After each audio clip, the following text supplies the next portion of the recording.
বন্ধুরা, আজকে আমি বানাচ্ছি দারুণ স্বাদের একটা স্ন্যাক্সের রেসিপি। যদি রুটি খেতে ভালো না লাগে আপনাদের, তাহলে আটা আর আলু দিয়ে আপনারা দারুণ স্বাদের এই রেসিপিটা আপনারা বাড়িতে বানাতে পারবেন।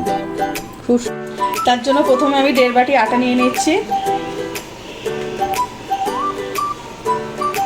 স্বাদ মতো নুন দিয়ে দিচ্ছি আমি। এবার আমি জল দিয়ে মেখে নেব।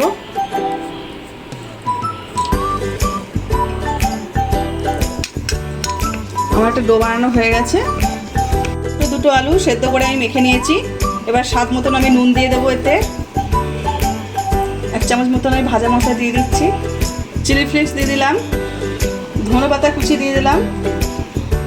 এবার আলুটা মাখিয়ে নেব।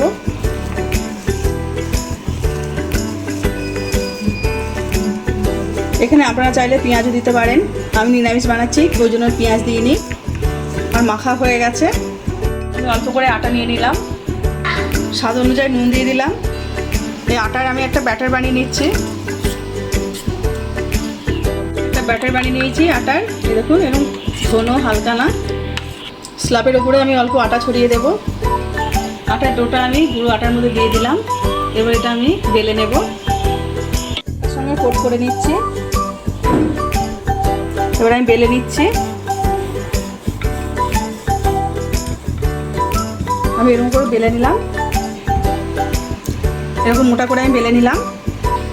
আলুর পুরটা আমি আটার বেলানোর উপর দিয়ে দিলাম।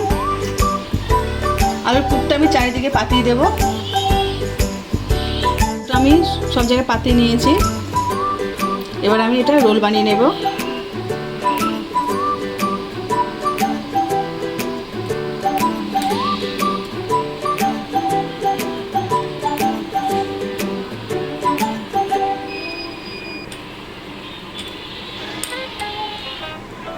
আমার রোল করা হয়ে গেছে।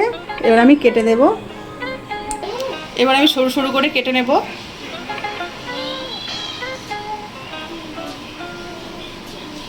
এরকম করে আরেকটা কেটে নেব আমি। আমার আরেকটা লাইনও কাটা হয়ে গেল। এবার আমি তুলে এগুলো নিয়ে এরকম হাতে গোল গোল করে এবার আমি হাত দিয়ে চ্যাপটা করে দেব। এই যে এরকম করে নেব সবগুলো আমি।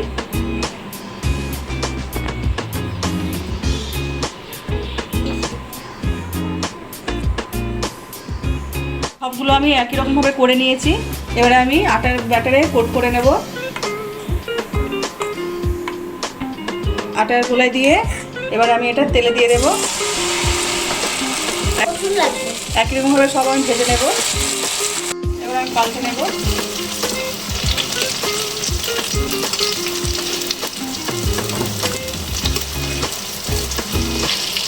আমার এগুলো ভাজা হয়ে গেছে।